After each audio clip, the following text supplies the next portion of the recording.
The carnation is a flower grown in contradiction.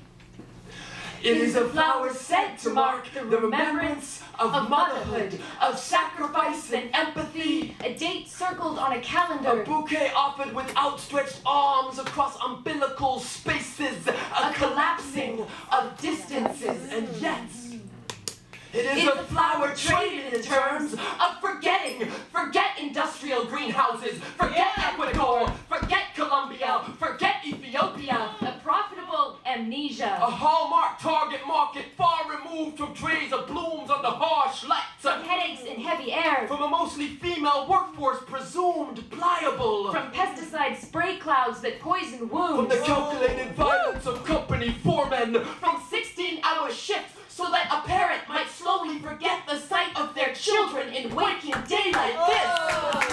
Flowers said to celebrate mothers. And here, a problem of things held close and things far away, of the distance between things seen and unseen, of the obscene and the otherwise acceptable at some removed cost, of cut flowers as emblems of intimacy and engines of industry. It is said that women make the best flower workers because their fingers are so nimble, are so charitable with small things. But then this is the ever-present threat. Motherhood.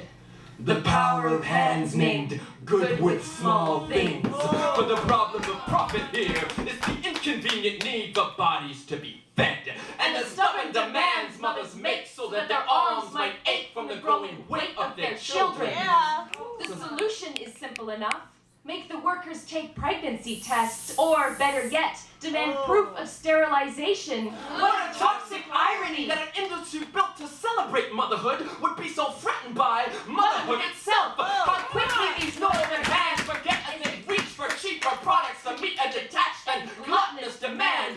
Take a bloom, clipped stem from root, stolen away. Bundled in some grocery store bucket, some innocuous dripping bunch in wet newspaper. Take that thing, presented so, and one may almost be forgiven for luxurious ignorance of the conditions of its birth, of labor and struggle among sweat, thick air, and sharp edges. So, let this be the image on a Mother's Day card, the shape of a sweat stain on union papers, an organizer, feet aching